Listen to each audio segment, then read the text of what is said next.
Today I'm joined by Summit Shrestha. Summit, thanks for joining me. Yeah. So I want to talk racism with you because you and I have talked about it a little bit off the air, and it's something you seem to be passionate about.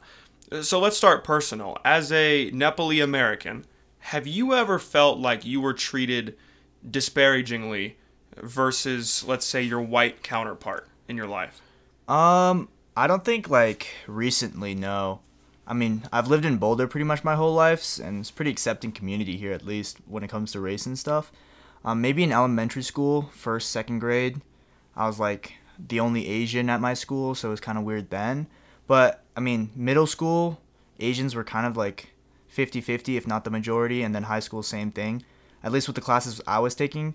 It was a little bit, the only racism, I put that in quotes, because the only thing that you get is misidentified as Indian. You don't really get actual you're worse because you're Nepali. Except for this one time, I think in middle school, or was it high school, one of this Indian kid had beef with me because I was Nepali, and then called me a dirty Nepali because there's just beef between Indian and Nepali people, I guess.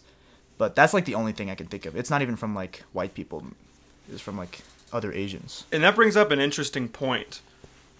Do you think it's possible, and it sounds like in some sense you do, but do you think it's possible that people can be racist even if they're not the economically advantaged social class? For example, in America, that's perceived as whites. Do you think you could be racist? Do you think a black person could be racist? Or is that something that is, whether practically or definitionally, only something that the race in power can do? I think that there's a big difference between race and prejudice. I think you can be prejudiced no matter who you are. So if I'm Asian and I'm the minority group, Nepali, for example, I can be prejudiced against Indian people. But in America, for example, I think that the only group that can be racist is white people, just because they have the power and they have the overwhelming majority in most scenarios. And I mean, overall in society, I think it's kind of steadfast whoever's in power, but in smaller groups, I think it might be more so based on the majority.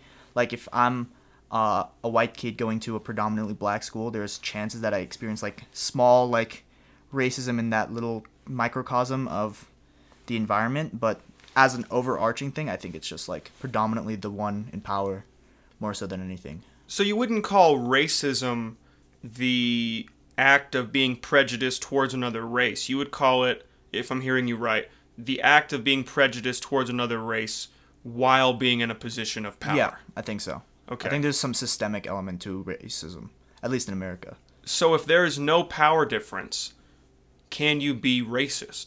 If there is no power difference, I don't think so. I think Okay. it would just be predominantly your own individual prejudices that would be present, because there's no systemic overarching idea that your race is better in any way. It's more of your own ideas, if that makes sense.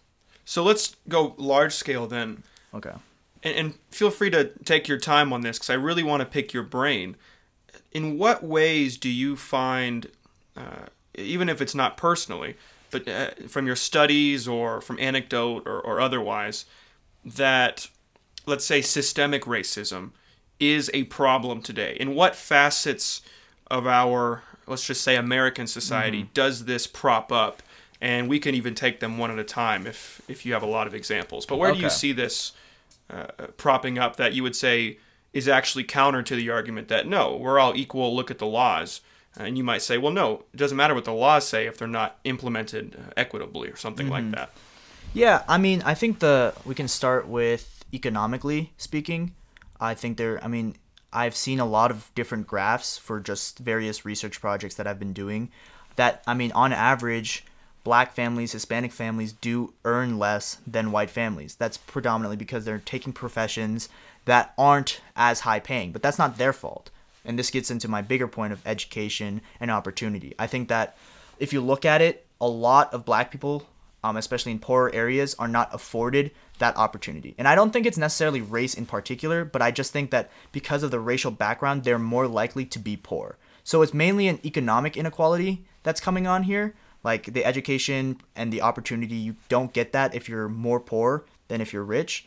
But it's just so happens that black people and Hispanic people are more likely to be poor because of systemic issues such as slavery in the past, as well as anti-immigration sentiment. All of these things culminate from racially based laws, racially based ideas that culminate into this additional inequality from there, if that makes sense. So it's like predominantly income inequality that's just like throughout America, but it's specifically black and Hispanic groups that get affected the most just because of the color of their skin. And there are also like examples of laws that existed that were anti-black, especially after the freedom of slavery. We say that like, oh, the slaves are free, now it's time for them to catch up, right? But the problem is there were a lot of laws that stopped them from doing that. One of the big ones is redlining. I've done minor research on this, but basically what it was, from my understanding, it was basically banks did not allow black people to get loans to buy houses, mortgages, because they were like deemed as less economically qualified. And as a result, black people weren't able to accumulate the same amount of wealth that white people are able to. And because of this, there's just a generational wealth gap between whites and blacks, which just means that you lack opportunity. For example, a lot of the money that goes into public education, for example, comes from public schooling. Well, if you're a black person that couldn't afford to buy one of those nicer houses, you end up having neighborhood schools that are less well off, which means that you just don't have as much opportunity. How do you delineate between racial inequality and purely economic inequality that's race blind? Because you're right, there's ancestral wealth gaps, clearly because of race. Look at slavery, that was because of your race. That a lot of people would argue, at least today, many people would argue, that this is now, with the laws being more equitable, generally speaking, is more of a class issue than it is a racial issue. For example, if redlining is because your region presumably has an understanding of lower expected credit scores or something like that, then you would get worse loans. That is clearly having racial implications because the correlation between race and social class or economic class are so high. But is it because of the race that you're getting this, or is it because of your class? And if it's simply because of social class, at what level do we weigh the past history of racism that led to this difference in social class? I think that a lot of the class issues that minorities experience, not all of them, but a lot of them can be attributed to race. Specifically because even till the 1960s, like black people weren't even treated as the same type of citizen as white people. They were treated as second-hand citizens. You had to sit at the back of a bus. You had to drink from separate water fountains. You were separated from all the other schools, right? So this all culminates into opportunities lost in the past. And these past opportunities haven't been rebuilt in the present, which is the problem. Like if the government, after passing the Civil Rights Act, pushed for heavy reconstruction and pushed for these black communities and Hispanic communities to get additional support, then I can see, oh, it's just a class issue. But it's not just a class issue, because the reason that these individuals are in that class to begin with is because of their race. It's not that these people were like working less hard. It's not that these people were like stupid. It's not like these people were just like worse off and worse than white people, right? Like there is a reason that there are more black people, more Hispanic people in these classes, right? If it was just a class issue, we would see an equal amount of every group in these classes, and then we'd have a separate issue on our hands that's not race-based, it's predominantly class-based. But I do kind of agree with the sentiment that it is predominantly class issue in the sense that you can solve it in a similar way. Because I think that if you address the lower class in beneficial ways, since you are addressing predominantly Hispanic and black communities in that sense, it would help the race issue as well. So the race issue causes this class issue, but you can solve the class issue to kind of solve the race issue. Not to the full extent. There are still issues amongst like the treatment of blacks versus whites in this country, but like at least when it comes to an economic sense, you can kind of treat it all the same. So would a redistribution of wealth to a greater extent in the lowest class of society, let's say, would that count as some form of reparation implicitly because many people are minorities in this class? Or do you think there needs to be something separate here, presuming you're in favor of some kind of reparations, that goes beyond the class, that actually overswings the pendulum to compensate for this past history of oppression? In a perfect world, I think that we do overswing. I think that if we give additional support to these groups of people that we have done harm to in the past as the American government, then it would be beneficial. However, realistically speaking, that's not quite necessary right away. I think the more feasible solution would just start with addressing lower income individuals through welfare, through wages, through education. These three big pillars. Start by addressing that and then see where it goes. If we were able to pull minority groups out of these impoverished areas, out of these low income areas, and then kind of build these communities up, then there might not be a need for reparations in the sense that we have to overcompensate for what we did in the past if we are able to do something now. But that also implies that we have to do multiple things at once. We can't just say, well, we'll increase wages. Well, yeah, that's cool and all, but you're still going to end up having these people work minimum wage jobs. Sure, their wages are higher, but they're not high enough yet. Now let's also work on education improvements. Let's also work on increased accessibility to healthcare. Let's also work on increased accessibility to transportation, right? Let's eliminate a lot of these factors that keep these people in these areas, keep these people in these classes, and instead allow more mobility, social mobility overall. And that would help predominantly the groups that are predominantly in these areas, such as Hispanic people, such as Black people, such as other minority groups, right? Like indigenous people as well. It would help them more off because statistically speaking, they make up more of the group, if that makes sense. Yeah, and I've always found it, you might say reductionist, that there is this goal of if you implement this law or give this amount of reparations that we've just solved the problem. Maybe practically that's true, but it never strikes me as possible that politics and policy in particular is ever going to be a finite experience. Once you've passed the 16,284th law, congratulations, we've solved politics. Exactly. Now we need to be libertarian because the structure's good enough. It's going to always be a continuation of the past, and maybe to a lesser degree, at least in American law, because precedent gets set as new types of cases get court proceedings and so forth. But I think it's always going to be a battle. It's just going to be a continued conversation around what is the current battle. So I want to ask you, what do you think is the best current step moving forward? Is it education? I've heard you say that a few times. Do you think that is the one thing that if we just had to pick one and we could get some large majority of the populace to say, okay, I'll hedge on one thing? Do you think some kind of education reform is that thing, or is there something else that you think is really much more needed right now? So that's the problem. I feel like it's super hard to just pick one thing that's wrong. Well, not one that's wrong, just your first choice. My first choice, exactly. But that's the thing, is if I say I want to increase education, and I want to increase funding in education, the problem then becomes there are people, because of their low wages, that can't achieve higher education simply because they can't afford it. Now, what good is education in that sense? Okay, well, let's do the reverse. Let's increase wages. All right, so now we have people that can potentially afford a higher education, but that's still a problem because their lower education is still worse off, far worse off than someone in a richer neighborhood. And that's a problem in and of itself. So, the thing with this is you can't really pick one solution, which is my point, I think, is that if you pick one solution, you can do something, but that really doesn't do anything in the grand scheme of things because there are multiple problems that afflict these individuals. There are multiple problems that afflict these groups that you can't just solve by saying, here's more education funding. You guys should be good now. Or here's education funding, we'll do something later. We have to do multiple policies kind of sort of at the same time, if not subsequently, in order to address the problem fully. If I had to pick one though, I would probably pick education. Because education allows people to fight for other rights.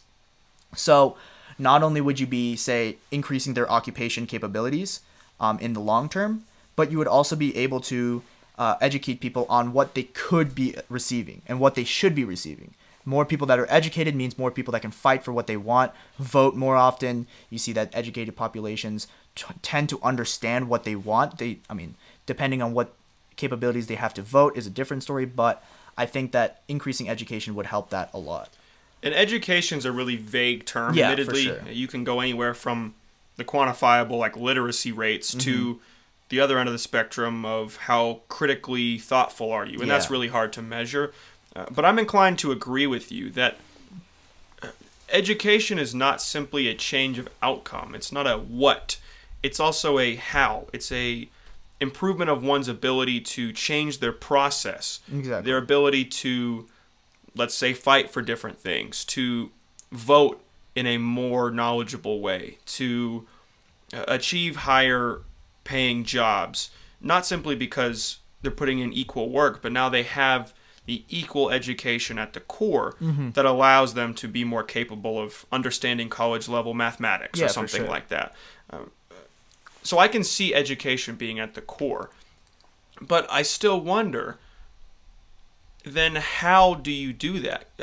Do you think policy addresses our issues about education or otherwise? Do you think policy makes changes? Because seemingly implicit in some more progressive arguments is that, well, yeah, policy doesn't solve everything.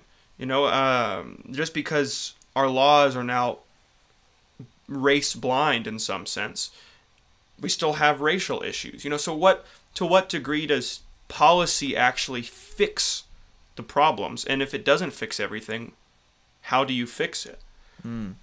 Yeah, well, policy is really important when it comes to government bodies, which education, at least at the primary level, is predominantly government owned. Now, if you want me to go into like the full solution of education that I've thought of, I can do that right now if you'd like. Sure. All right, so the way I think of it is there's multiple ways to fix the problem of education, and there's like really the big one is just funding. So how do we fund education, at least primary and potentially college level education as well? Well, what we could do is start by creating a baseline threshold that every school needs to meet.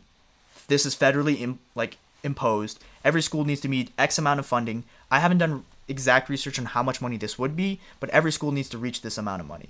Now, schools that don't reach this money get money from the federal government to reach said amount. This sort of eliminates this requirement of property tax being high in order for your schools to be good. Like, for example, in Boulder, the property tax is relatively high. As a result, a lot of the public schools here also tend to be higher quality, at least from my experience. Living here, the public school that I went to was pretty high quality, despite being public, right? So an income tax is what you're for then, insofar as funding education? Not necessarily, because there are ways to fund it without having to increase taxes on everybody. There's a lot of ways that I've thought of that try to minimize the effect on, say, the middle class, because I think that's like the most important group in America. I think that a couple ways you can do this. One is we already have on country or states that have legalized marijuana, we have a weed tax. A lot of this could be used to go into funding for education because it's actually quite profitable. So if we have, say, every state legalize marijuana and then tax it at a certain rate, they can get a good portion of that money by themselves. We can also reallocate a portion of our spendable budget onto education, whether that be from the military, whether that be from some other less useful government body. We can reallocate that money. I mean, military spending is quite insane when you look at it, and probably unnecessary when compared to other countries in the world, but you don't want to hamper it too much to like reduce research and development of the military, because that does provide jobs. But you do want to cut it to the point where you can get more people in research and development and kind of outweigh that. So I do think that reallocation of budget, and there's also these loopholes that a lot of especially wealthy people take advantage of when it comes to paying taxes, not necessarily an income tax, more so of a wealth tax in a sense, where a lot of wealthy individuals have assets that can't be taxed. And this allows them to avoid a lot of taxes. So someone like Jeff Bezos might seem like he's paying a lot more, but percentage-wise, he's definitely not paying more than, say, you or me, which is kind of a problem. So if we get that money that we're kind of losing out on, that would also help with schooling, assuming all of this money just goes into schooling, right? And we can even put stuff like a carbon tax as well, which would not only help the environment, but also help with funding for education. So that's like the base threshold, right? But then we also have to think about, okay, now what is this funding going to do? I think that a lot of schools need to reevaluate what they're putting their money into. Higher teacher wages for sure. Make that job more desirable for more individuals, so we just have a larger workforce, meaning we don't have as many overcrowded classrooms. Government imposed like restructuring of schools in general. A lot of the curriculums might be out of date, the materials might be out of date. There's just things that we can do to improve those environments, as well as just reconstructing the buildings that schools are in. Oftentimes, especially in poorer neighborhoods, we find that classrooms are overcrowded. So if we were to expand the amount of teachers we have because of higher wages, but also expand the amount of rooms students have, we have a better environment for learning there. We could also have additional benefits for lower income individuals for schooling. For example, as you go through your high school education and go into college, better opportunities for scholarships, more opportunities for scholarships, and things like that on that end.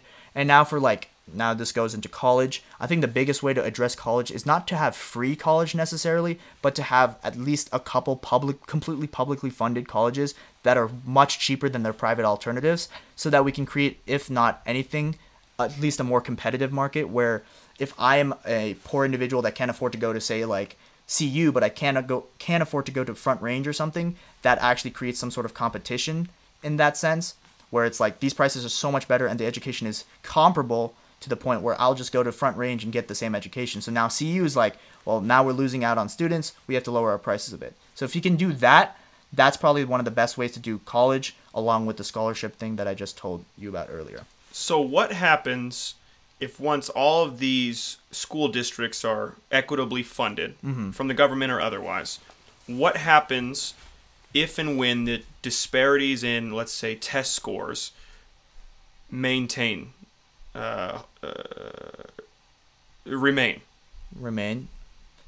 Then it would be a case-by-case basis sort of thing. Like, why are test scores lower in the places we just try to help? Is it because the money is not going to where it needs to go? Is it because the money is being used for something else? Then we can do like, okay, what's happening with this district, what's happening with this district, etc., right? And oftentimes, the biggest reason that test scores on average are lower in these neighborhoods is because of the income inequality. Like, SAT scores are heavily dependent on how much money you have, because you can just retake the SAT if you have more money. And the SAT is not really a test on how much you know, it's more so a test on how many times you can take the test and how you can learn to take the test rather than learning the contents on it.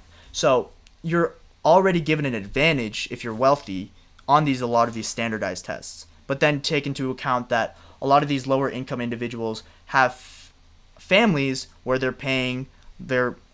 getting their money from lower income jobs, which means that they either have to work more, sometimes they resort to crime, which ends up leading to, say, fatherless houses, motherless houses. This also has a negative effect on children, which is why it kind of comes back into the argument where it's like, yes, you can do a lot with education, but that doesn't completely address the problem, because there are still other problems within society in America that specifically targets poor individuals that education just can't solve. Like, education can't really solve the situation at home. Education can't really solve income inequality right away. Like, you have to wait for the people to get educated, get a job, get money, and start recirculating in those communities. You're hitting on a good point there, because I've noticed, and I'm not sure if the price of taking the test is really the determining factor here, just because I know there are waivers for these kinds of things. I know people who have gotten those, but that's a small expense in comparison to the price of, let's say, getting a tutor. I know they have tutors for these kinds of tests. Or, to your point, whether or not you're working a full-time job. If you're working 40 hours a week, doesn't matter if you're K through 12, college, that makes your life significantly more difficult insofar as how much available time you have. Now, does the average student use 40 hours a week studying? No, but it removes the opportunity for you to even have that option. But I do wonder, and I've had this conversation not too long ago on this podcast, what are your thoughts on test scores generally? Because the seeming progressive swing is towards removing them. The California school system, I think, if I'm not mistaken, and correct me if you know otherwise, all of the California state schools no longer allow even submission That's correct. of ACT and SAT. What are your thoughts on that? Do you think it actually solves any problems, or do you think it just shifts the weight to something like GPA, or how victimized you can make your essay? You know, the whole game of college admissions. Do you think it actually does address a core issue there? I think it's a good first step. I personally have a lot of problems with standardized testing. I think they're super unfair. The literal foundation of the SAT was to be racist, was to bar predominantly black individuals from entering college in the first place. That's the history, that's the start of the SAT. To say that the SAT does anything but discriminate against individuals is flawed. And the big reason is, like you pointed out, it costs a lot of money, but even if it doesn't cost money, it costs a lot of time to prepare for the SAT. I prepare for the SAT quite a bit, and it costs a lot of time, but I had the luxury of doing that because I didn't have to work a job. If you had to work a job, it would be a lot harder, because not only do you have to prep for the SAT, you still have to maintain good grades in your classes, right?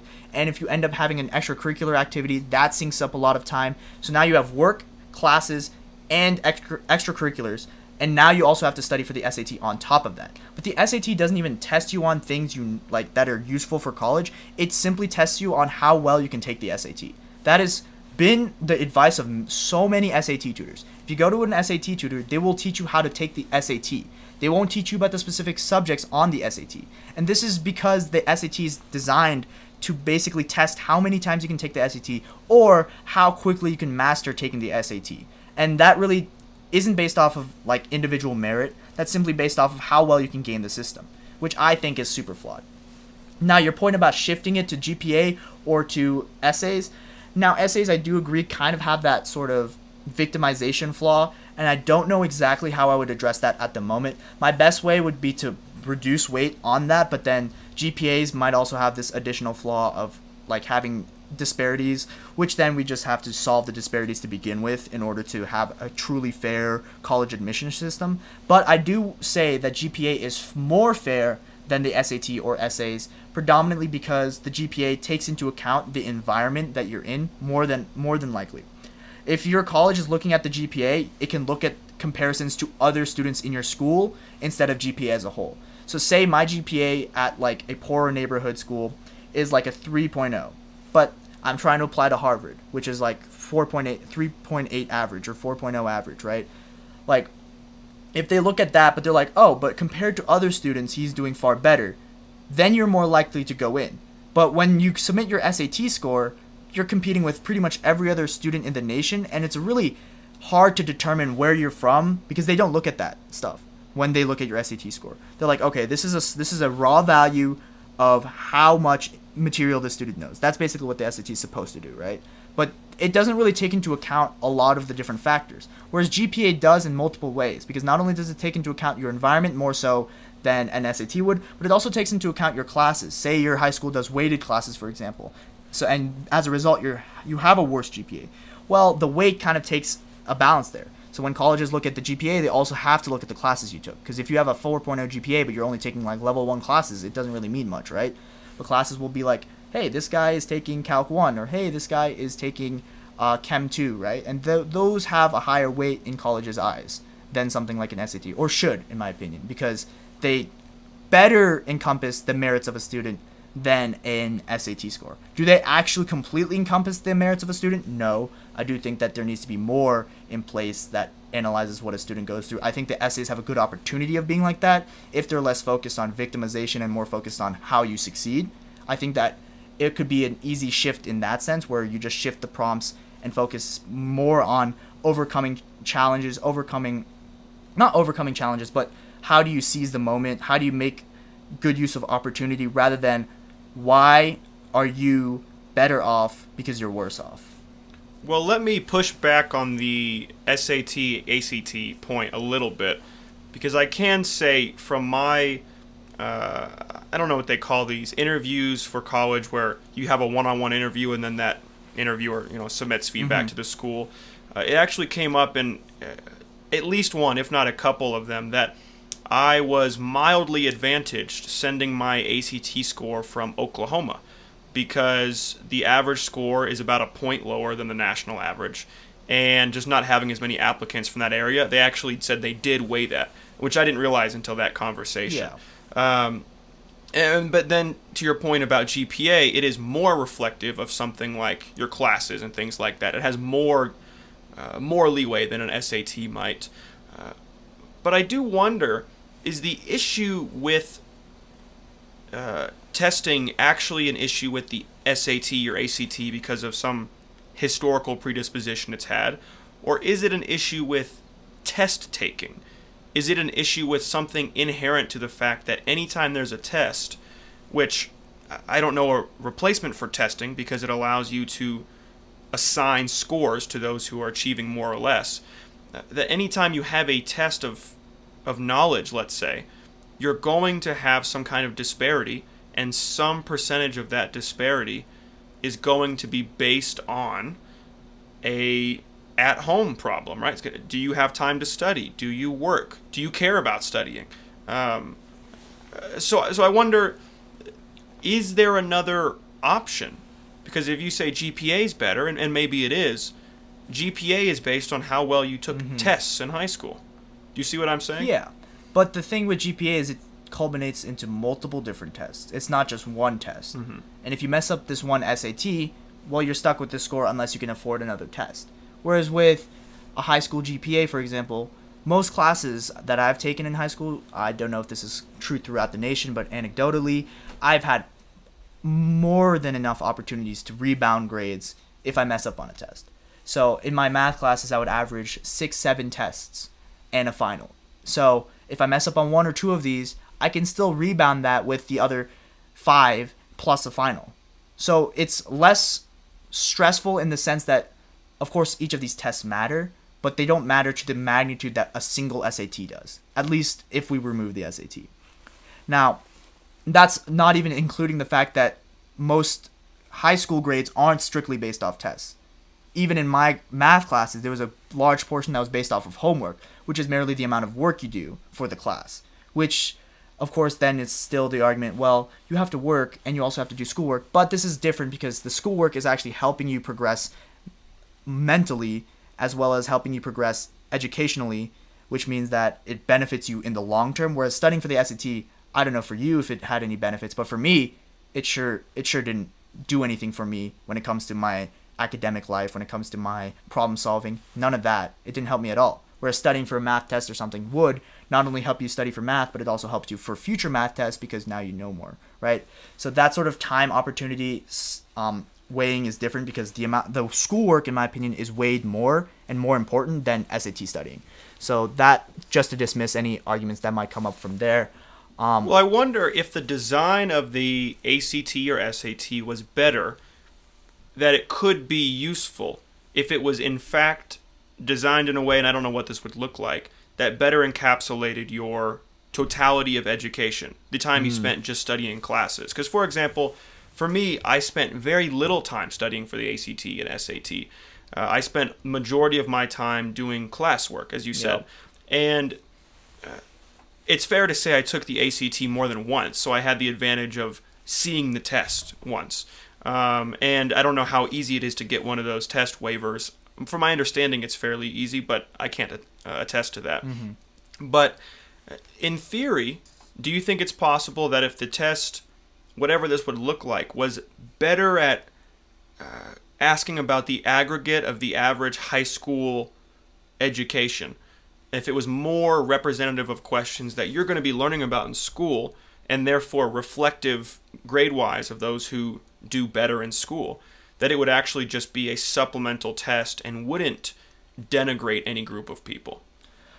If it didn't have the amount of weight that it did or does in the status quo, then maybe. But there's a couple problems with that. I think that focusing, like I said, on one test as opposed to having multiple different tests throughout kind of puts additional stress and additional burden on a lot of students because, well, you have to do good on this test. And for those waivers, you really only get one waiver, right? So if you mess up the first time, you don't get 2 waivers. You can't retake it, at least from my understanding. Yeah, I'm not sure on that. I couldn't tell you. But from my understanding, you only get a waiver for one test, if at all. So you have to do good on one test. And if you don't, well, now you're put into this position where you know most of the stuff. You might have messed up something because you're a bad test taker. You might have messed something up because of stress, something else, right? But now you're kind of locked into this position where it's like, well, my SAT score doesn't really reflect how good I am at school. My GPA does, but my SAT doesn't, but the SAT has as much weight as my GPA, right?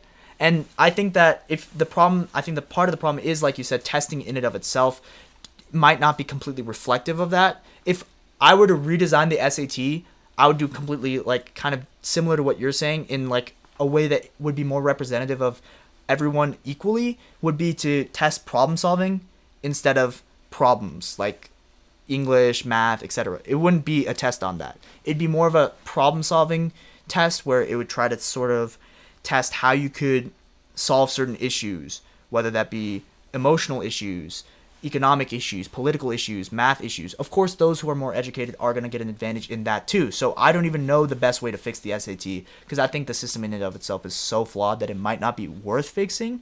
But on the topic of tests in general, I think that GPAs, like I said, don't completely rely on tests. In some of my classes, I didn't even have tests. It was based on papers, or it was based on projects.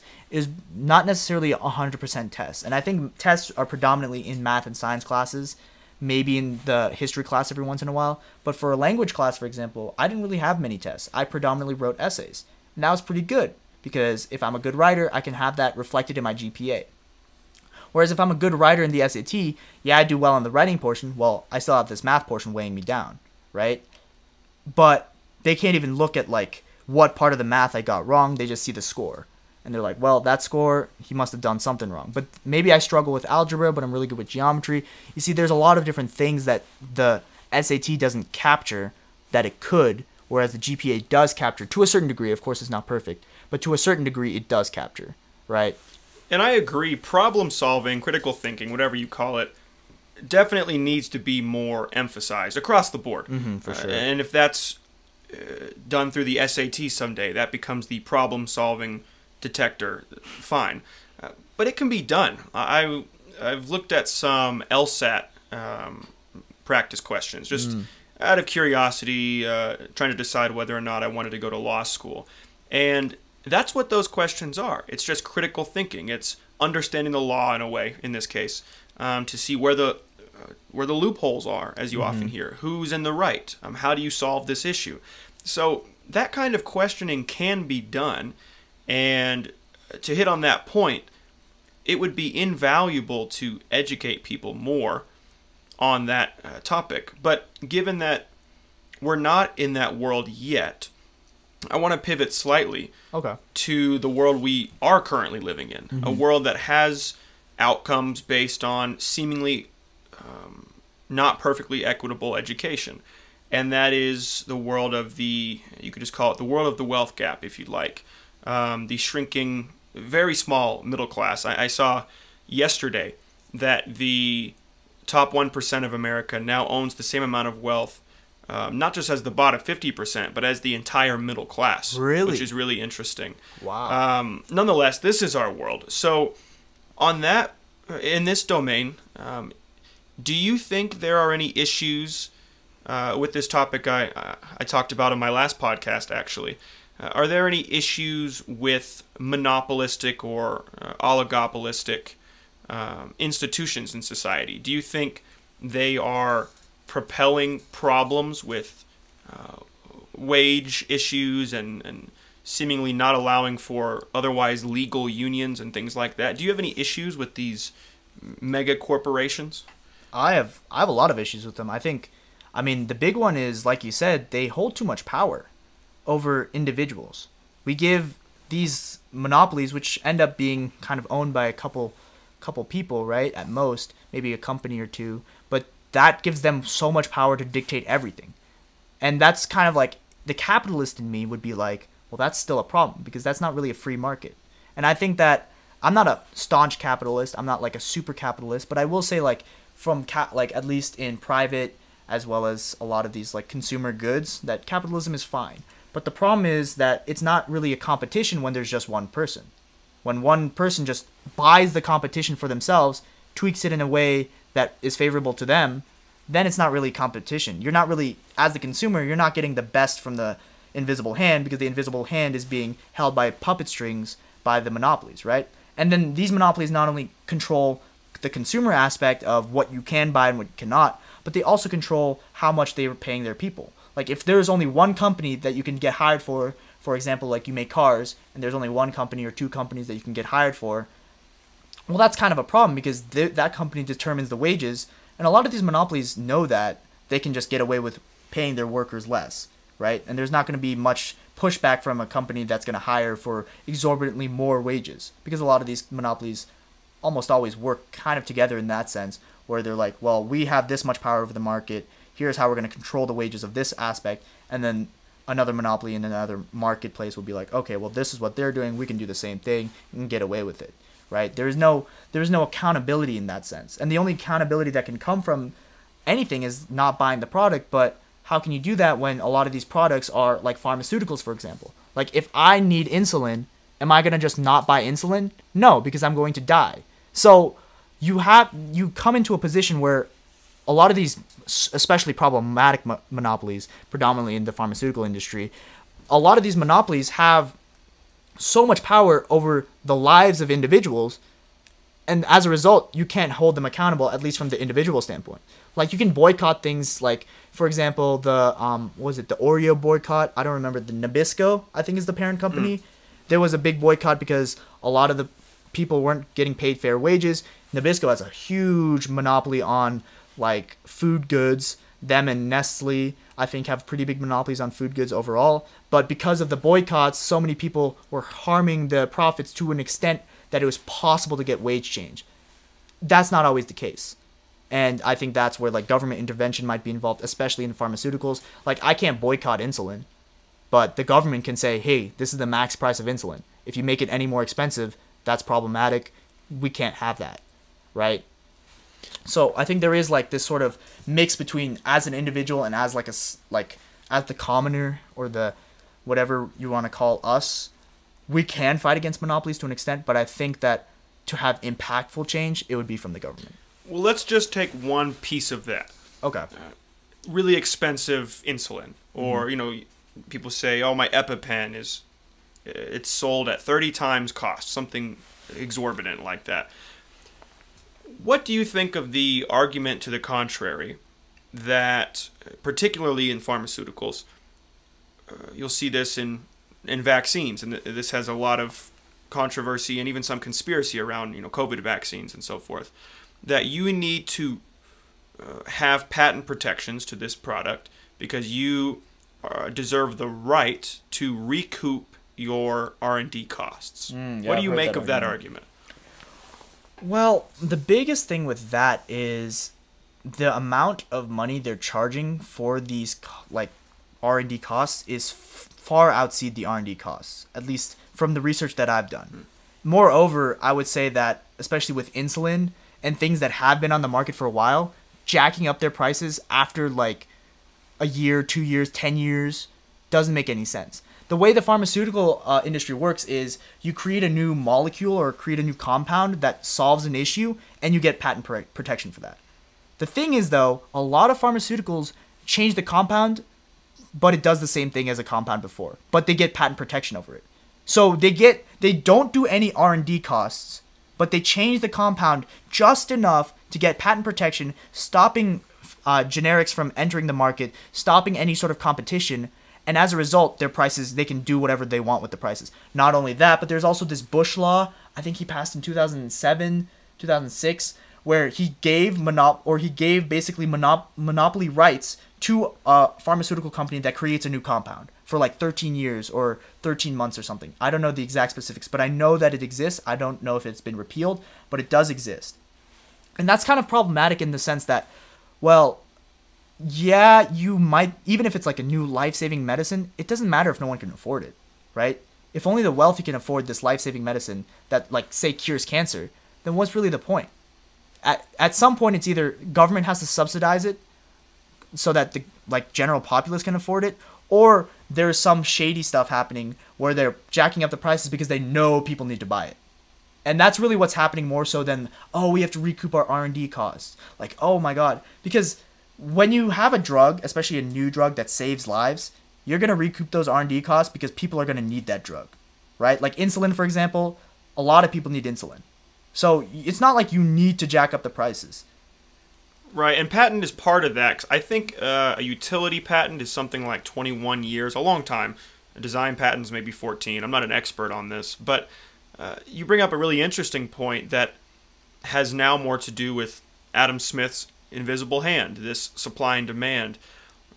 It sounds like you're saying it's unethical to meet supply and demand at its optimal point, as we normally do in the capitalist market, if demand is too high. And this is common. Like the guy who bought, I think it was coronavirus.com, and he had to sell it to the CDC for like $100,000 because that's what he wanted. And he got absolutely demolished for that.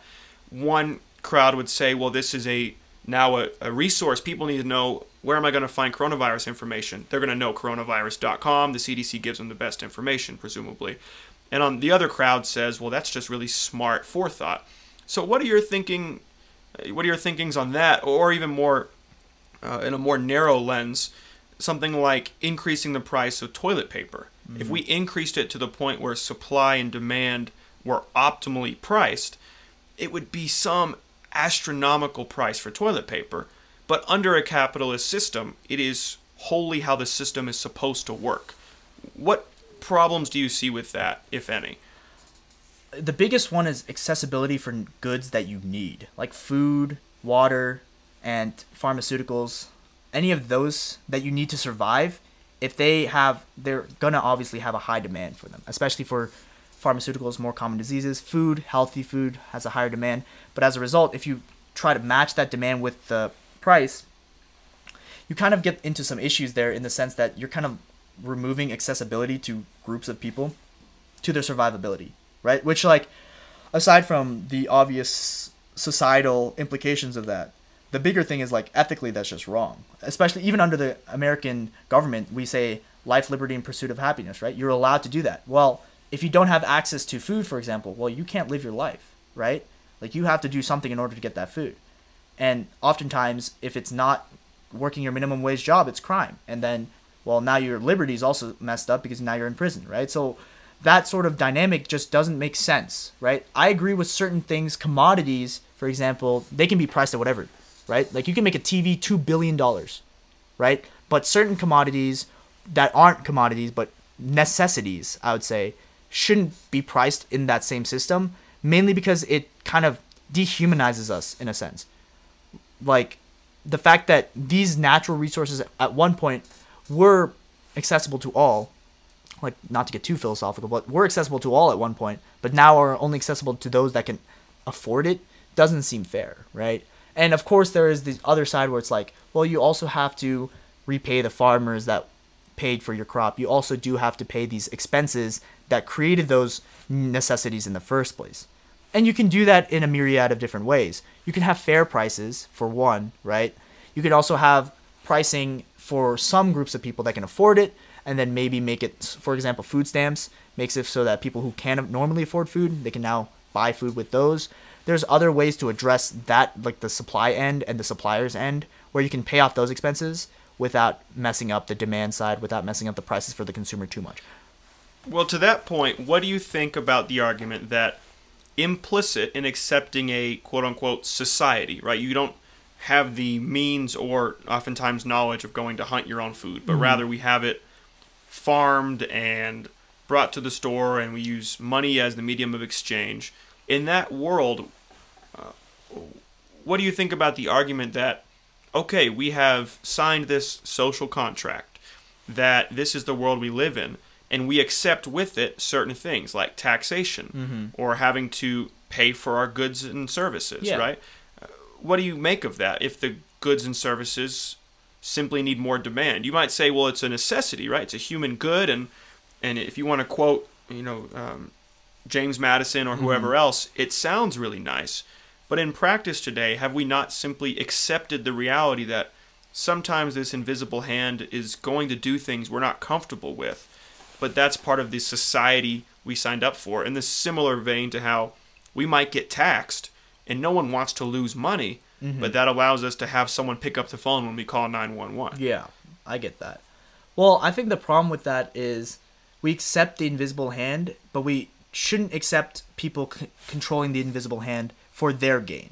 Like, If the invisible hand worked no matter what, and it was like kind of above everyone, including corporations, including suppliers, all of that, then it'd be fine. The problem is that the way it works right now is consumers are below the invisible hand, which is below these groups that basically have a lot of power, a lot of money, a lot of the supply of certain necessities.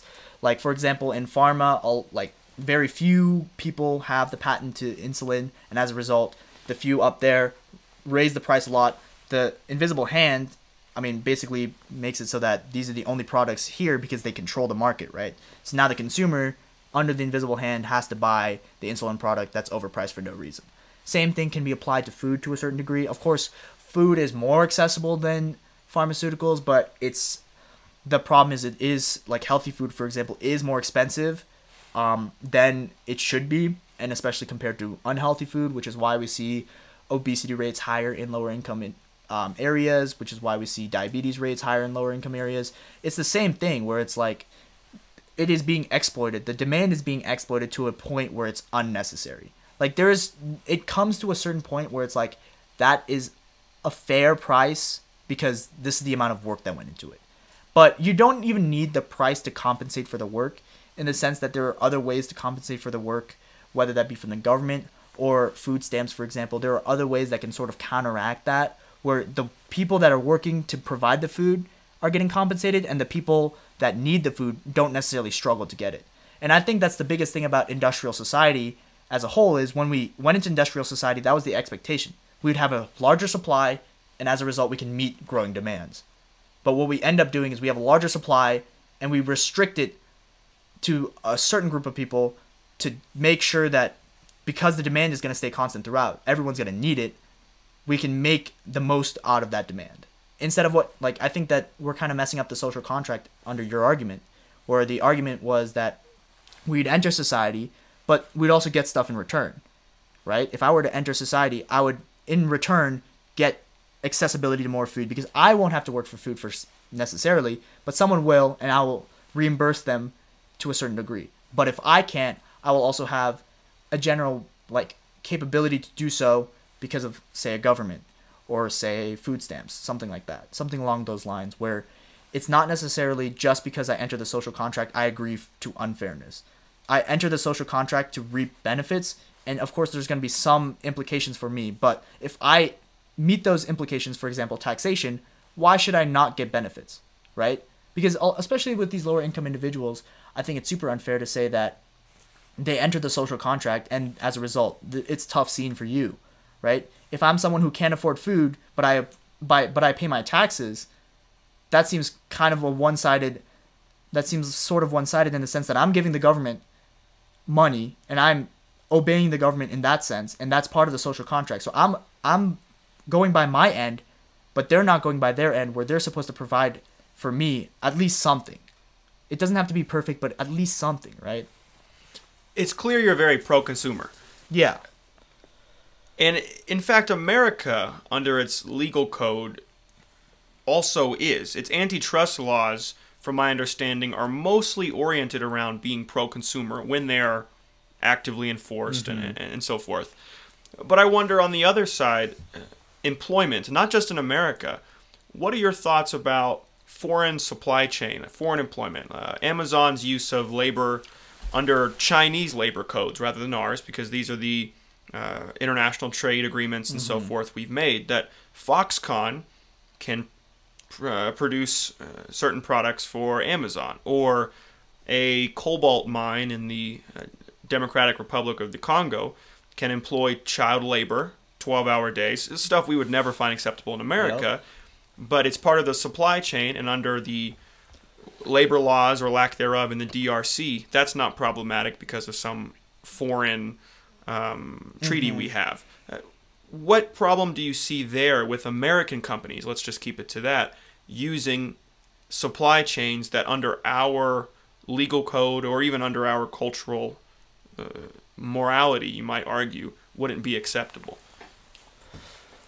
I think that for those ones in particular, it's really hard, right? Because we are, in the end, super consumerist, and we really like to buy commodities. We love buying our Nikes. We love buying our iPhones. And the unfortunate reality is we don't have all the resources in America, in our homeland, to get all of that. Now, I think that ethically speaking, it's very wrong. I think that the way it's sort of like exploitation of a different group. Almost, I would even say, go as far as like neo-colonialism or imperialism, in the sense that we are exploiting the instability of another country to gather resources and basically profit off of it in America, which I think is pretty wrong, ethically speaking. Now, is it kind of like a necessary evil? I would kind of disagree with that as well. I would say that I don't think these companies necessarily, I mean, of course they can outsource, but I don't think they necessarily have to just remove all ethics because they're under a different government's law, right? Like, for example, I would say that if Amazon or if Apple, for example, went to the South Americas to mine rare earth metals, it shouldn't be like abusing the laws of these countries, because they can still impose their own employment systems in these countries. Just because the government has their one minimum labor standard doesn't mean you have to follow their minimum labor standard. It just so happens that that's the most profitable because, I mean, slave labor is pretty nice because you don't have to pay your slaves.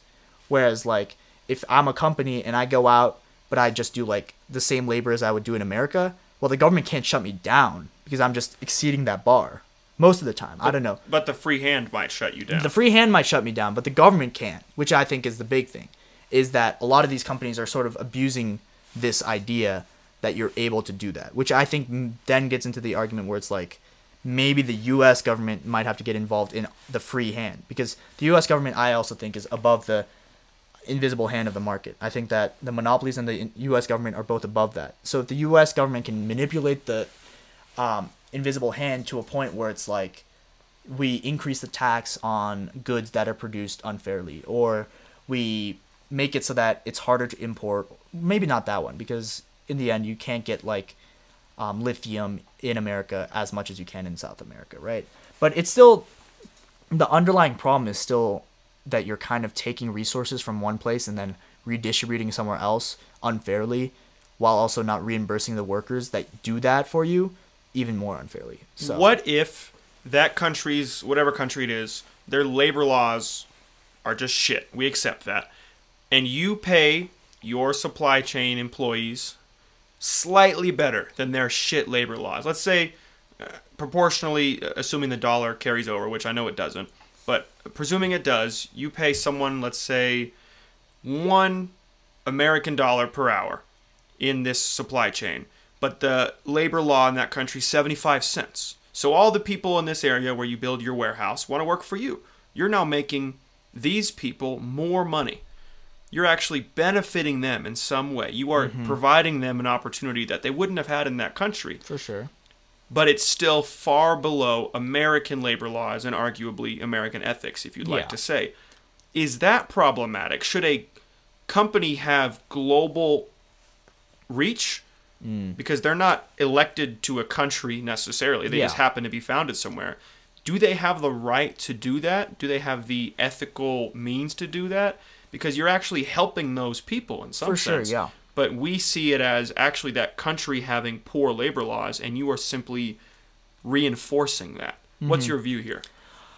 Well, you do bring up a good point where it's helping those individuals. And I think that to a certain extent, these countries, the dollar goes a lot longer, like goes a longer way than one might think. So like a $7 wage in, say, South Africa might actually be decent. And that's the thing is, I think it's more about the context of the situation. Yeah, you can if you pay your workers to an extent that's more than livable, then I think it might be fine. Because even in America, right, like depending on where you live, the minimum wage is lower or higher, but that's not necessarily the worst thing in the world. Like if you live in Wyoming, for example, your cost of living is way lower than if you live in LA, right? And it's really more about that. It should be that the wage not only reflects how much you're working, but also allows you to have like livelihood in where you are. So if, for example, you live in South America and you're living in some poor slum, but you make enough to say like have a lively and like thrive in that slum and make it better, maybe it is fine, even if it's $5 an hour. But what if you're not making enough to live in the slum, Then but it's the laws problematic. don't reflect that? Then I think it's problematic. I think that the company being founded in America should hold at least some, well, I mean, I guess even in America, they don't hold these ethics of paying their workers fairly. So maybe that's not even that good of an argument. But theoretically, I think that they should be held to the standard of paying their workers for not only their labor, but to the point where they can survive and thrive with the work that they're doing. I think that just makes sense, right? Because especially for a lot of these companies, the profit margins are through the roof, right? And it's pretty exploitative if you look at like these actual profit margins. Like Nike, if they were to produce their shoes in these Chinese sweatshops, well, they're producing these at like 20 cents, cost of shipping maybe like $100, but they're selling it at like 500. So it's like a lot of these things kind of make me feel icky, because it's like it doesn't seem fair no matter how you look at it. Like, yeah, sure, the government in these areas allows this to happen, but the government in these areas you also know isn't stable, and as a result you're choosing to go there because you know of the instability, you know of the poor labor laws. Seems exploitative of both the natives as well as just the ability to do this, removes jobs from America as well. I mean, there's really no good excuse for it aside from the fact that it makes it cheaper for the consumer, right? And that's where I think the biggest counter argument to anything that I'm saying goes into is a lot of the times if they end up producing or if they end up paying their workers offshore more, well, that ends up getting put onto the consumer, which I think to a certain degree might be fine, honestly.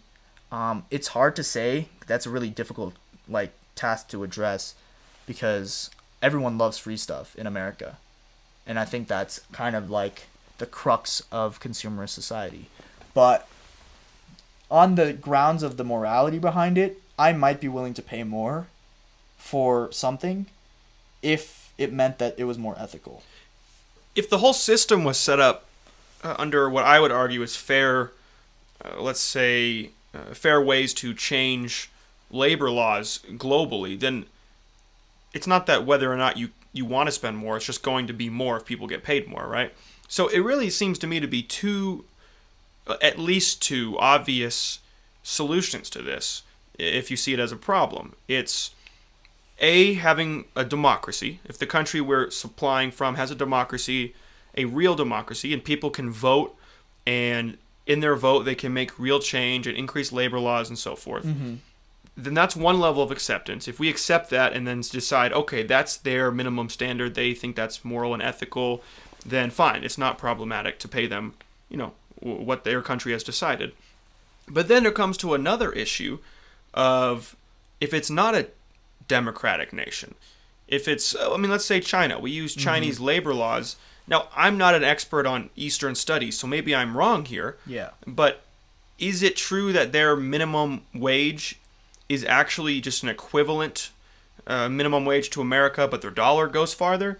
I'm not sure that's the case. And if it's not the case, because I'm sure there are countries where this is not the case, yeah, what is your view on a country like America getting their hand involved? Because oftentimes, and commonly a progressive argument, and you want to be careful not to pull a USSR and have imperial overreach and and collapse. But this is an argument, right, that people will often make that, okay, well, America seems to have figured itself out. We treat each other decently enough, so we're going to call out the bullshit in other countries who don't, especially the ones that aren't democratic.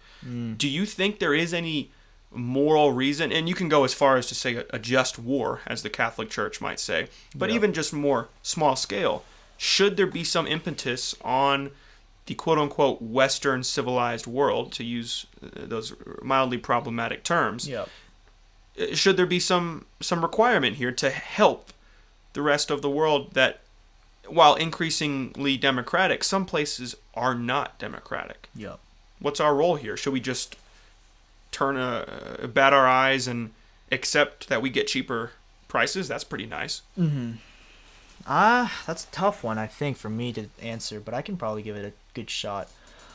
America has a pretty bad track record of trying to help. I will say that. So based off of that alone, I would say that going in to help anywhere rarely is just, oh, we're doing it out of the kindness of our heart, right?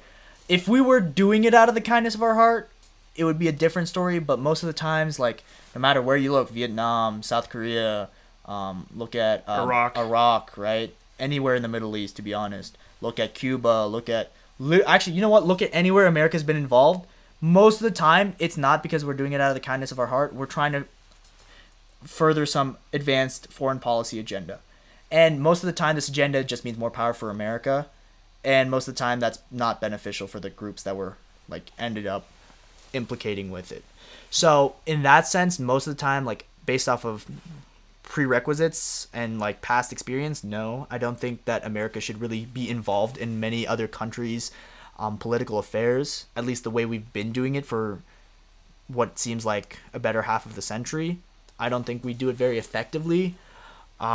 If we did change the strategy and if we were to do it, I think that there's a potential argument to it for, like, changing or trying to help governments change. But I think that we should do it a little bit more passively than what we've been doing it in the past. So, for example, if you wanted to change like a monarchy or like a dictatorship to a democracy, I think the better way to do it is through more foreign policy, as well as more democratic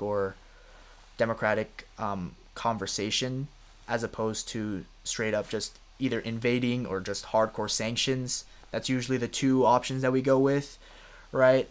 I think that those ones are pretty problematic. Or even, I think that a super underutilized one is utilizing potential alliances and creating alliances and trying to shift political will in these nations by creating alliances. China does this pretty well, actually, where they do it to a predatory extent, where they create alliances with small and developing nations and then shift it to their views, basically because they're kind of battering them around. But they do it in a alliance-esque sense, and it's a little less problematic, not that much less, but a little less problematic than the way the United States does it, where we just go in, destabilize the country, leave, and now you have a country that's more likely to be against us because of how much we destabilized it than for us. So, like, I think that if we were to do any of that solving of issues, then it would predominantly be kind of through diplomatic relations, as well as potential alliances. I don't think that the way that we've been doing it is all that effective.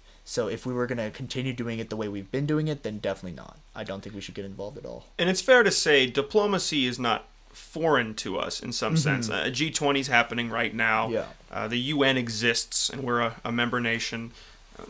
But the argument often comes up, does this solve anything? I mean, what can the UN do insofar as policing? From my understanding, not all that much. I mean, you can form an alliance and declare war on a country. I mean, if North Korea nukes somebody, okay, fine. But if it's just, we don't think your practices are ethical for your hundreds of millions of people, but you're going to disregard our treaties, you only have so many options. And then the next step is something like economic sanctions and so forth. But that ends up harming us too, because free trade, as the world's trends have showed, free trade is so much more efficient for everybody. It's a net positive that the world is largely free economic trade at this point. So I'm not actually sure I have an answer to what could be a rhetorical question, because I don't know. I think you're right. We have to do more effective diplomacy. But what does that even mean? In an era where you get Trump or Joe Biden, well, as much as I don't like Trump, and as ineffective of a businessman as I'm sure he is globally, I would guess. I've never lived in the White House. Joe Biden can't be that much better. He might not be as unethical in his vernacular. He might represent a platform that you prefer, I would assume. But I can't imagine in an off-the-cuff conversation with powerful foreign leaders, he's really getting the job done. I can't picture that.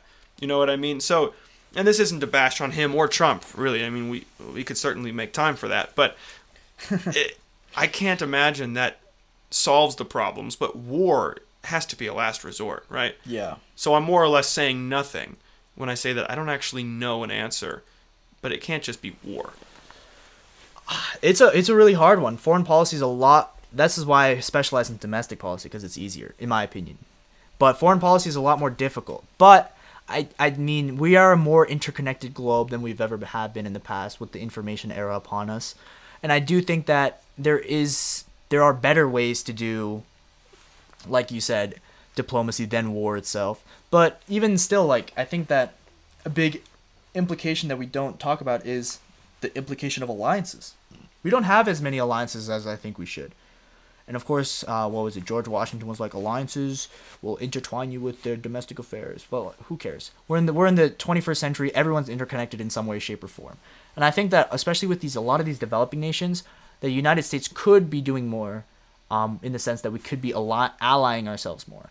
But we're, in fact, I think, in a world of interconnectedness, allying ourselves significantly less, not just a little bit less. These populist movements are taking off. You know, for sure. Boris Johnson is a big fan of Brexit. You know what I mean? So we seem to actually be splitting significantly into these, I don't know, large groupthink bowls that, in a world of increasing connectedness, again, to your point, we've managed to echo chamber our way away from each other. Yep.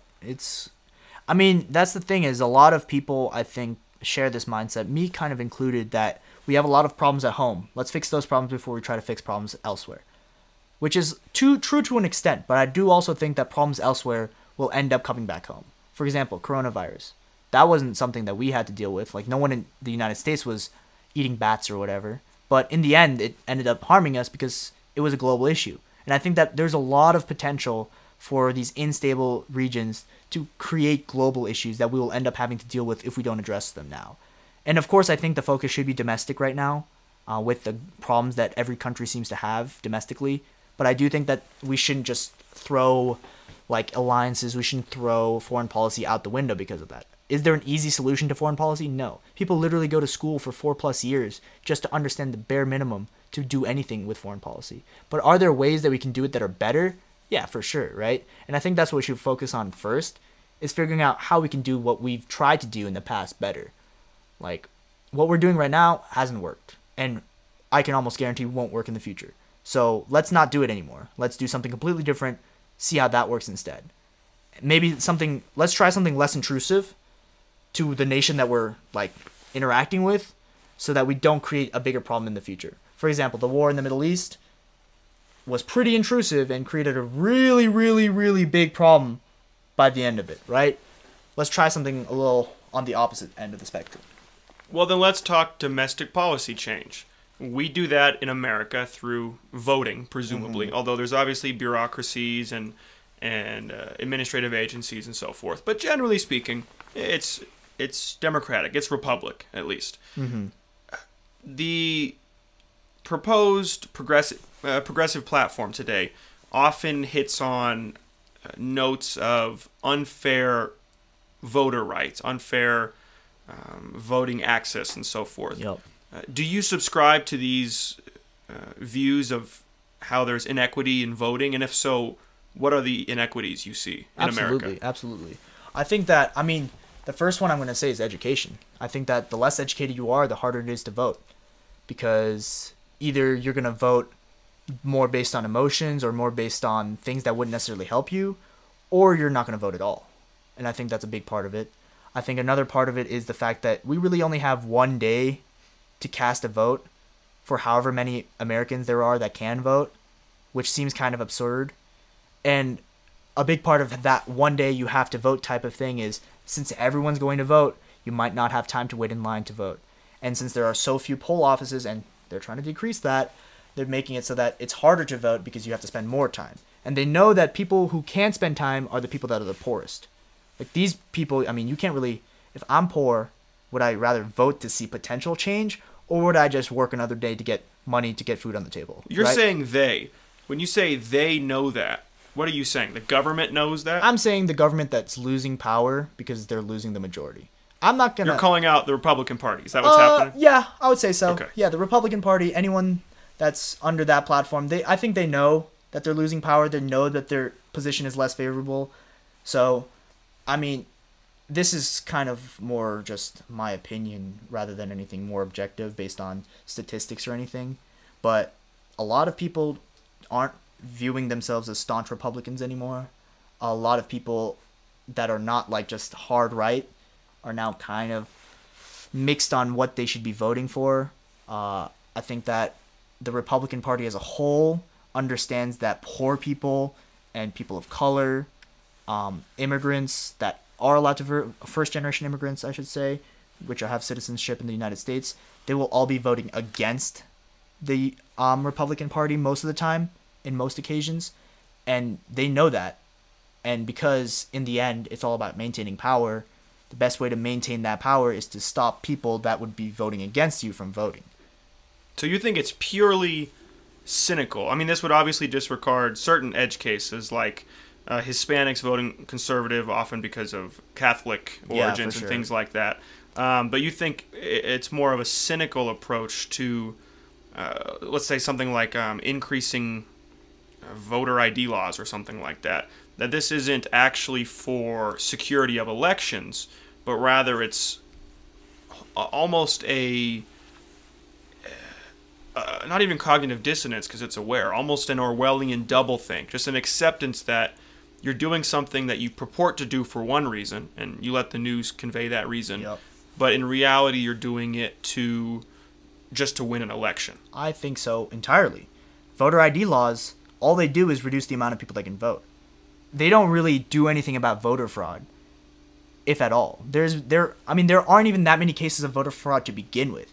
I don't know the exact statistic, but we don't have a significant amount of voter fraud that's caused by United States citizens. The only potential voter fraud comes from foreign interference. And voter ID laws aren't going to address foreign interference, right? That makes no sense. Increasing the time that individuals have to vote, that's not going to increase voter fraud by enough of a margin to make it not worthwhile. Making it so that you can't have mail-in ballots, again, not going to change voter fraud to a margin that makes it worse than allowing more people to vote. It is, honestly, in my opinion, predominantly because the Republican Party is losing power. And the states that are doing it especially are the ones that were almost swung blue in the most recent election. Look at Texas, look at Florida. These are the two common examples. These have been staunch Republican states, right? But this past election, it was a little bit hairy for Texas in particular. And the governor of Texas has realized that. They've been trying to push for voter ID laws. They've been trying to do this. And it's under the guise of protecting democracy, right? They say voter fraud causes the destruction of democracy. And in order to stop voter fraud, we need voter ID laws. But the reality is, what voter ID laws do is it basically disenfranchises an entire group of people that can't, say, have time to get a state-certified ID, didn't have money to get a state-certified ID, maybe a combination of both, or maybe they just didn't care enough to, right? This entire group of people completely out of the picture because now you need a state-certified ID to get into a voting office. Well, what about mail-in ballots? Because as much as you heard Trump say, this is fraudulent, as much as the whole election was really almost funny and almost comical in the sense that after the polls closed, he was complaining that votes were still coming in against him because Democrats voted more by mail than Republicans did. So that was admittedly pretty funny. But it's clear to say that he also tweeted, and I saw these tweets, Arizona, go mail in your ballots, for example. Go use mail-in ballots, right? And he did this on several occasions. So as much as, let's say one party might try to deter people from having voter access, it seems to me, conversely, that it's clear mail-in ballots are going to become the future, even in conservative areas. Maybe I'm wrong there, but I can't imagine in a world where people love Amazon so much because of how easy it is, they're going to complain about mailing in their vote.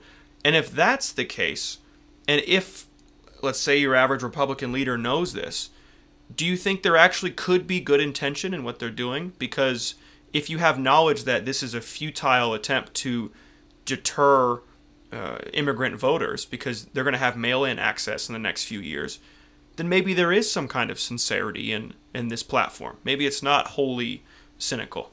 Okay, so then your voter ID laws, what would they be doing? Would you be sending your ID with the mail?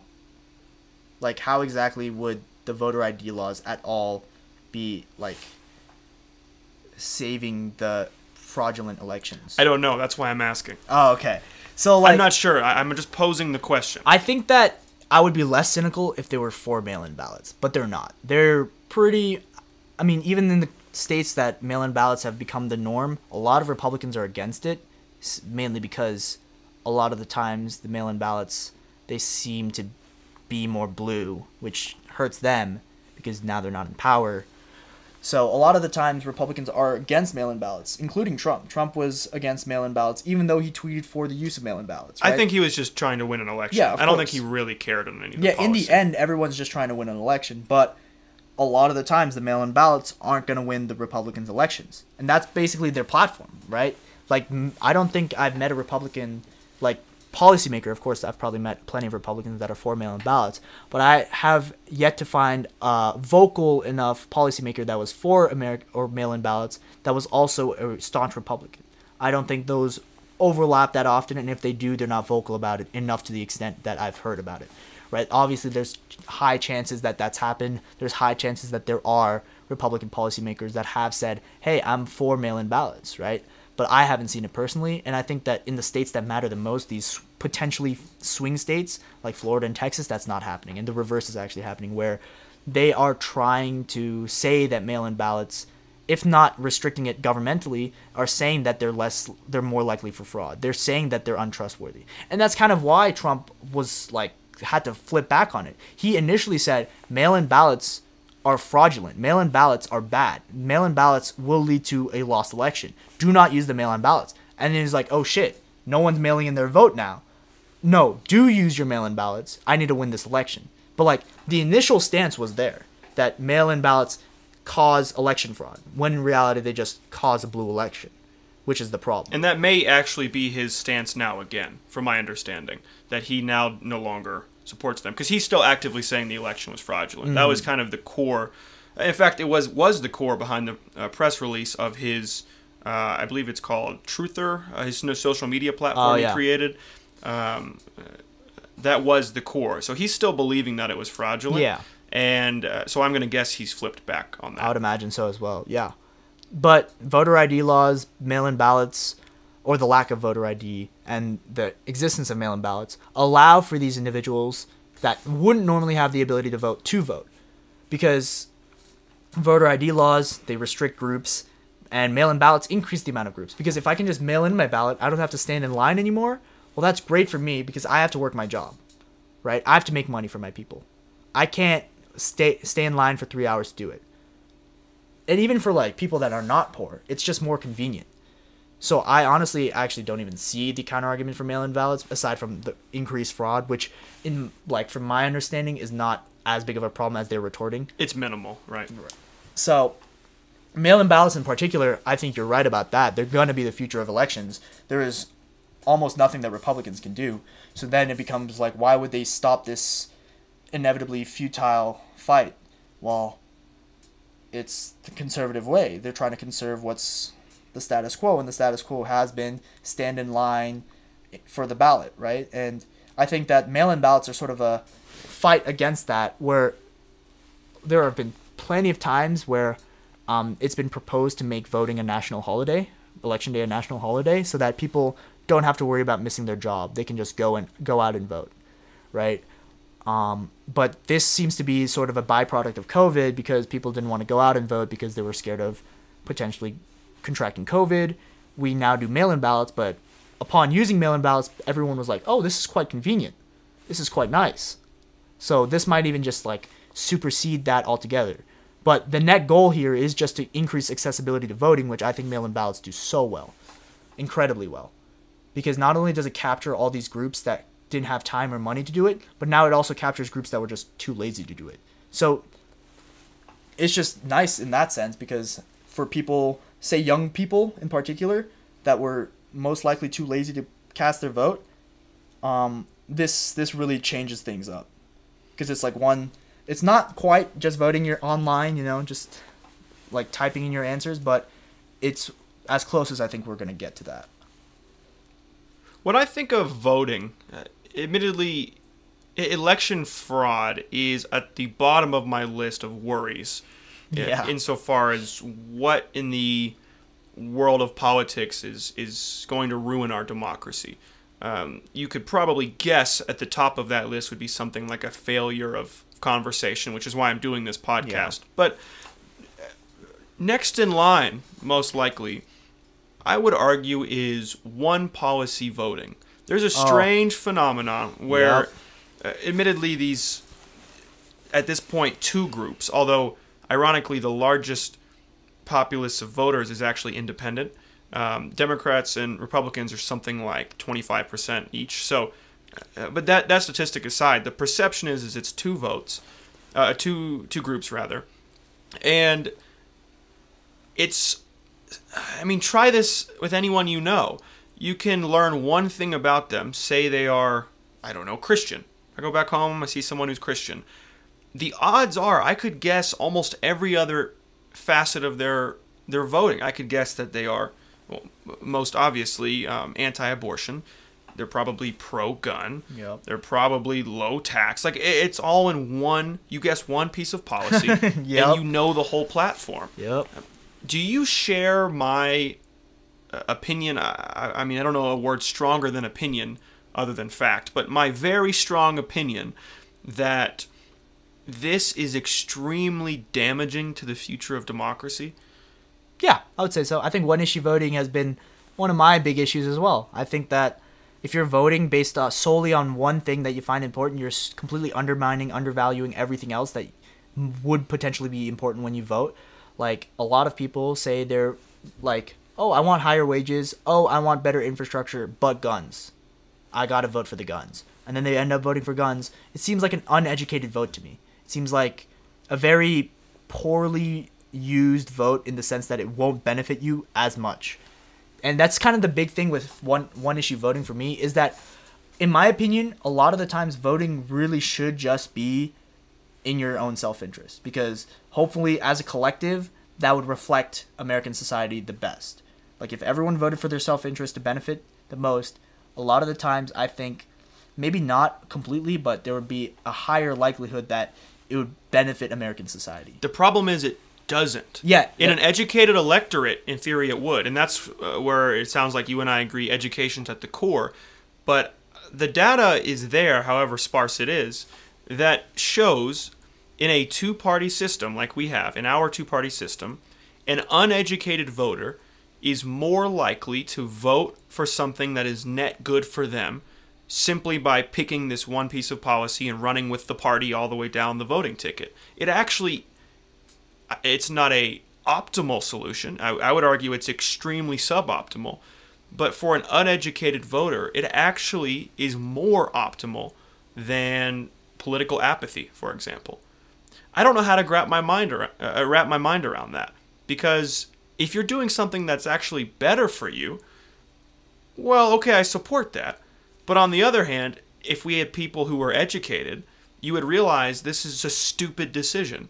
Because if you're pro-gun, let's say, just to use your example, but you are also pro-choice and you want more welfare and, whatever, but you vote against those things, however this math comes out that it's you end up voting in your favor, I don't understand entirely, but it's clearly a stupid decision. But if an ignorant voter base ends up helping themselves better, I don't really know how to counteract that. You know what I mean? The data is very unintuitive to me. This is like real statistic. Yes. I learned about this in my political psychology course. We talked about how very interesting. Under a two-party system that is not ranked choice voting, which I very much would support if we did, and we can get into that, that people end up voting for their needs the majority of the time, which surprises me. An uneducated electorate does. That is, and hopefully I'm not misquoting the data here, but I'm fairly confident that's what I was told, and I'm sure I could find a link online. It would make sense if it's like the one issue that they're voting on is predominantly based on their self-interest, like less taxes or something like that. Mm-hmm. I don't know how they would quantify benefits them. Would that mean that like they're economically better, they're just like happier? Like, I think I would have to get into the definition of it benefited them more to just vote on this one issue rather than to be educated. Yeah, I'll send the need to information to understand you. that. It's not better that they're uneducated. It's that if you're uneducated, Oh, if you're that uneducated, it's still better to one vote issue. for the party you like, Okay. even under the voting mechanism we have today, rather than being apathetic. Being educated is obviously better. Yeah, okay, I see. So, like, if uneducated, this is, like, the big, like, prerequisite. You should still vote. You should still vote, and you should vote on one issue. Not that you should, but just- that's how it's playing out, and the data seems to support that you're going to vote for what's in your best interest. Now, exactly how they define that is a great question, and I'll send you the link, and if I remember, I'll put it in the description of this podcast. Yeah. But, yeah, this is real research from political psychology, which is fascinating to me. It is very interesting, because I would, from my understanding of one-issue voting, it would only make sense if the one issue was something that was, like, really close to you, something like economic or, like, really close, like, social issue. Right. But most of the time, one-issue voting, I think, at least in my, maybe too anecdotal to be statistically viable, is just, like, some moral issue that just transcends anything that's actually beneficial to you. Like, And it's not that one issue voting is beneficial. It's that a two-party system voting in itself is beneficial. It just happens to show that the statistics, as of recently, still support that, even though we're also fairly one policy voting. It's not that because it's one policy voting, it's better. yeah, it's just like that one policy. That's is just how we're under- voting, and the statistics still seem to indicate in this two-party system, if you're uneducated, you still end up doing what's best for you. I have a hard time believing Isn't that it's fascinating? beneficial. I need to know how they're defining beneficial. Right. Because I feel like if I'm poor and I'm voting not to raise taxes on the rich, I think I'm doing myself a disservice. And it is my belief that if you're poor, you should be voting blue. And I can Because- understand that, but I suspect a large portion of the country would disagree Yeah, with you. obviously, especially the rural areas. There, we've seen a lot of red, and I don't think that's beneficial for them necessarily. But I mean, it does end up making sense. A lot of the rural areas end up being more Christian. They end up being more pro-life, pro-gun. These issues end up kind of wavering in their head a bit more, and maybe, I don't know. That's like my thing though. Is like when they vote red, what benefits are they actually gaining? Are they benefits that they see themselves gaining, like abortion stays illegal, or maybe they maintain access to guns? Are those the benefits that they're quantifying, or is it more the benefits like I am more well off? Is it some sort of survey? That's the part that I don't quite understand. And admittedly, my whole argument here is that I disagree with this, even though it's supposedly hard data. So it's possible I'm misquoting it greatly, and we just wasted 5 minutes of conversation. It's fine. But I'll send it to you if I find it. All right, for sure. But to my point, I despise one policy voting. Because even if right now it happens to still be effective, if I'm understanding that correctly, under a two-party system, there's no way it's a net good for democracy. The idea that, oh, I'm going to vote for what I really care about, except you're not. You're just taking the packet that tells you what the policy is, you throw it out, maybe you recycle it if you have recycling, and you see an R or a D, and you just go down the list. Okay. I don't see how that could possibly be beneficial. So you and I agree here. It sounds like... On at least the part that it's problematic. But I also would say that, well, what's the alternative? Right? Education. But then, like, would you end up having to split it so it's like, oh, well, I vote for this policy and this policy, so you wouldn't be voting for representatives anymore? Or how would you do it? Because in the end, it's just going to be a culmination of how many policies do I agree with this guy versus this guy or this gal, right? So in the end, even if you're not doing one policy voting, you're going to have two parties that are dominant. You're going to vote for one of those two parties. And that's the problem. We need ranked choice voting. I agree with that. Somewhat correlative to that, more parties. Now, you can say... That's pretty hard. We need more parties, and that doesn't solve the issue, because how do you get another party? You can look at the Unity Party, with people who founded of which I respect, although they tried to run with two presidents, and just the idea of that wouldn't win you an election. Nonetheless, it's not hugely supported, right? In fact, people, I would guess, if you asked a lot of people, maybe a large minority, they would guess that independent is the third largest party, and that's not a party. Even in our university surveys, sometimes they check the culture of the campus to see what people think.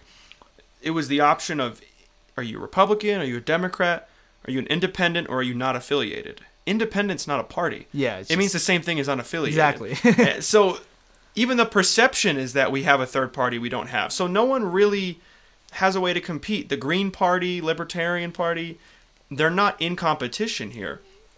And let me ask you this. Do you think there's a way to solve that? Honestly, no. I don't think so. Because I think that the general idea is when you vote for Green or you vote for Libertarian or whatever, you're wasting your vote. Because, I mean, to a certain extent, that's kind of true. If I'm not voting for one of the two Republican or Democrat presidents or something like that, it's probably a wasted vote more than likely. And as a person that wants to see change, I really can't.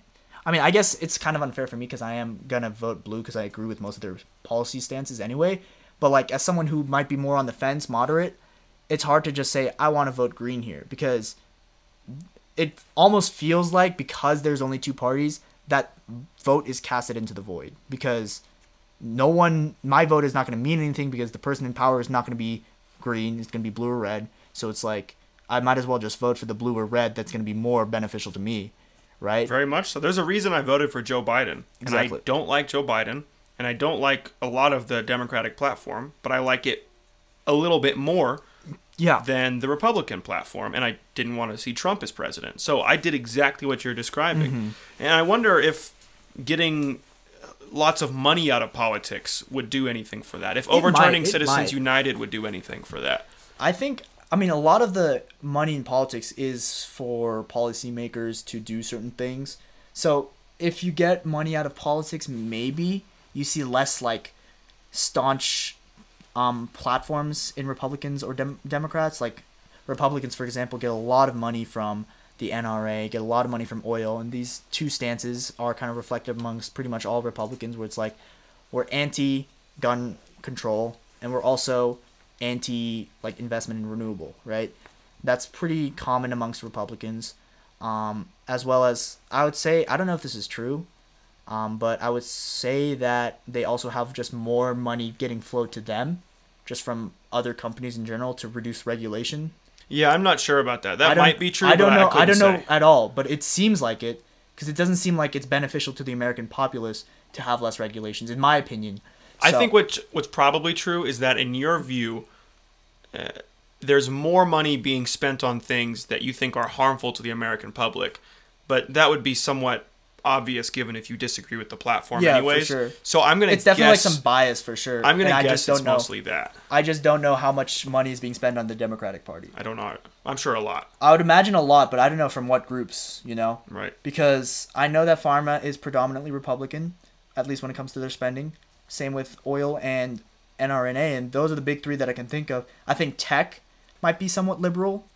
Big tech might be liberal. I think big anything is going to be more conservative. Exactly. You don't have to say Republican, but let's look at the average person. From my understanding, the trends seem to show that as you get, let's say, more educated, and education and wealth have some correlation, you are increasingly socially progressive and increasingly fiscally conservative. That is true. And given that a company is the microcosm of the fiscal system we have, I can't imagine they are progressive in many industries. My thing is, like, what money is going to the Democrats then? Because a lot of big money is coming from companies, and a lot of big companies are going to vote red, at least with their money where their mouth is, right? Possible. So I don't know where the money for the Dems is coming from, which is why I say something like I said, where it's like, it seems to me that a lot of large companies, and it seems to me that because of the large companies' involvement in politics, predominantly red. So I don't know if this is definitely not true necessarily, but like from my outsider looking in perspective, it would make sense if it was.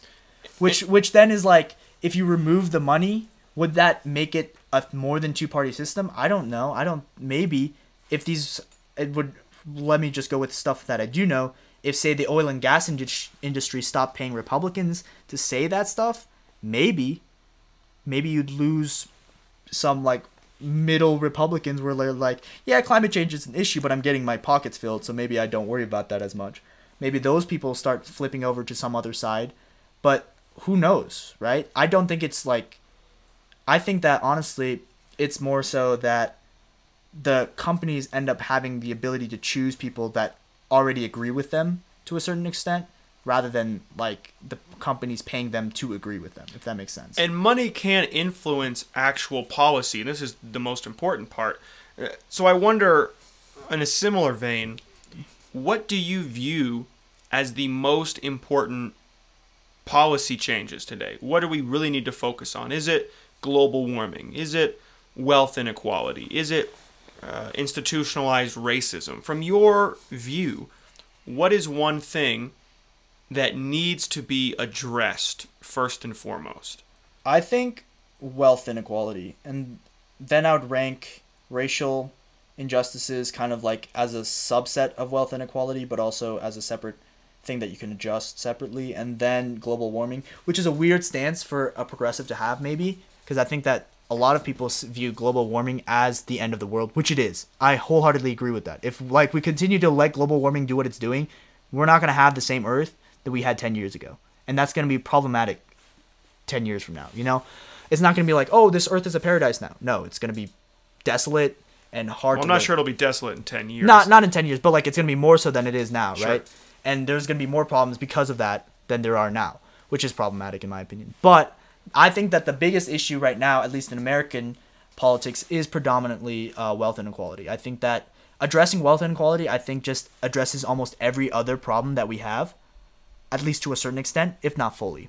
Like, in order to address wealth inequality, we have to address our mediocre at best social safety net. We have to address our poor wage conditions. We have to address our working conditions. We have to address our education. We have to address a lot of different things to address wealth inequality as a whole, and as a result that leads to a better American society.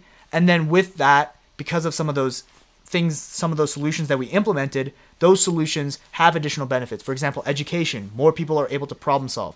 Well, global warming is a pretty big problem, but more people are able to solve it. We have more potential scientists, more potential engineers that can help with this issue than we would if we didn't do anything about wealth inequality. For racial inequality, similar thing, where it's like a lot of the racial inequality that occurs is because of wealth inequality that was just imposed upon them. And as a result, the solutions end up helping that as well. And then basically a lot of these other aspects that would even help the middle class, for example, like more taxation on the super elite, as well as better funding for education, means that even if you're in the middle class, you might even see better education for your children, which sees better rewards, which means that, I mean, your children's wages will hopefully be way higher than yours, and as a result, you don't have to worry as much about, like, oh, my child's college is going to cost a lot. Oh, what am I going to have to save up for? Oh, do I have enough money for retirement? No, you don't have to worry about that as much because there are policies in place that'll make that easier for you in the long term, right? And I think that by addressing wealth inequality as a whole and making it so that not necessarily we bring the top down completely, we can't really do that, but to make it so that if you start at the bottom, you don't just like have 10 million disadvantages when you're there, is the goal. I think that if everyone starts like here, but like say you're wealthy, you start here, but like this is where you would normally start if you were poor. That's Explain good. this verbally, since this is audio. Oh, only. that is a good point.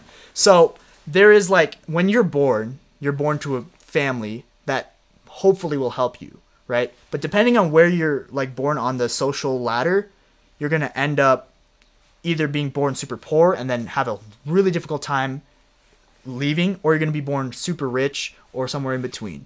And if you're somewhere in between or super rich, you end up having a lot more opportunities, a lot more abilities to become richer than your parents, which is like really the goal of a lot of Americans. And that's like one of the benchmarks for social mobility is if your children make more than you.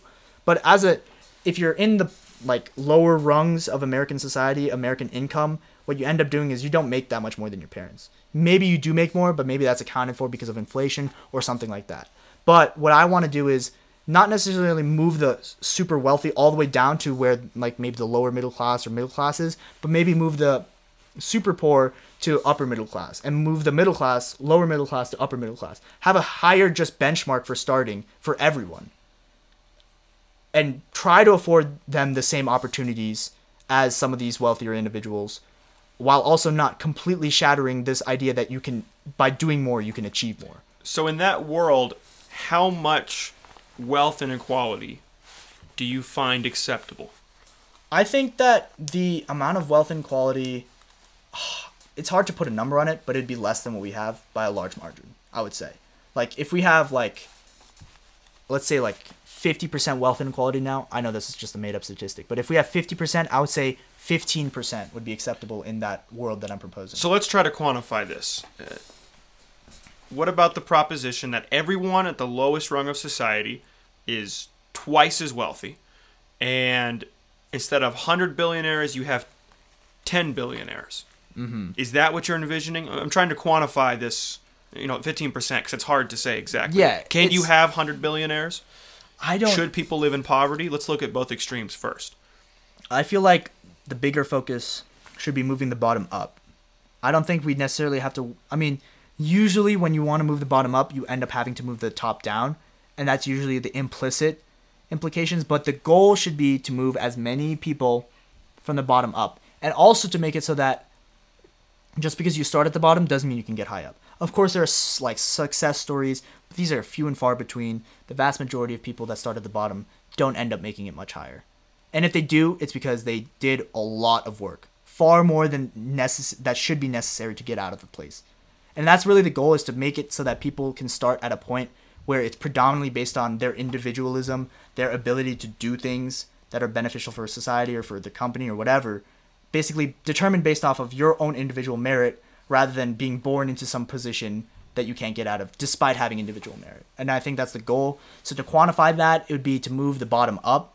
If the top moves down because of it, then the top moves down because of it.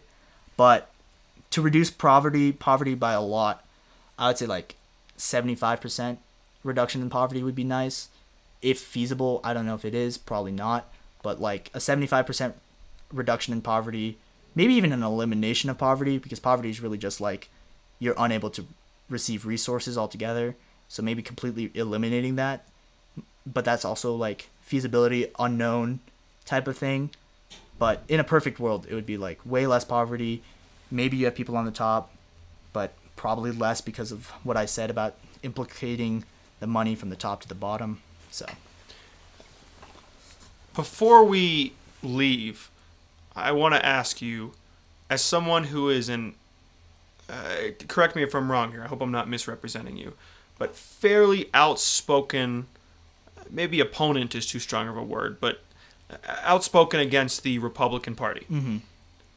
As a Democrat, yep, what is one thing that you think the average Republican misunderstands about the average Democrat? Don't have to necessarily say misunderstanding of policy, but on a personal level, because there's so much hate in this world, back and forth on this Republican, Democrat. But the average Republican listener, let's say, what's one thing they get wrong about your average Democratic voter? That's a good question, actually. I like that one. I think that the biggest thing that they get wrong is that we're saying that people are weak. And I think that a lot of Republican voters are huge on this idea of individualism. And the thing is, at least for me, I don't know about every Democratic voter, but at least for me, I'm also super big on this idea of individualism. I think that the individual merit should be what determines your success. But that's where I think that the difference comes from. I'm just like most Republicans, where it's like individualism rocks.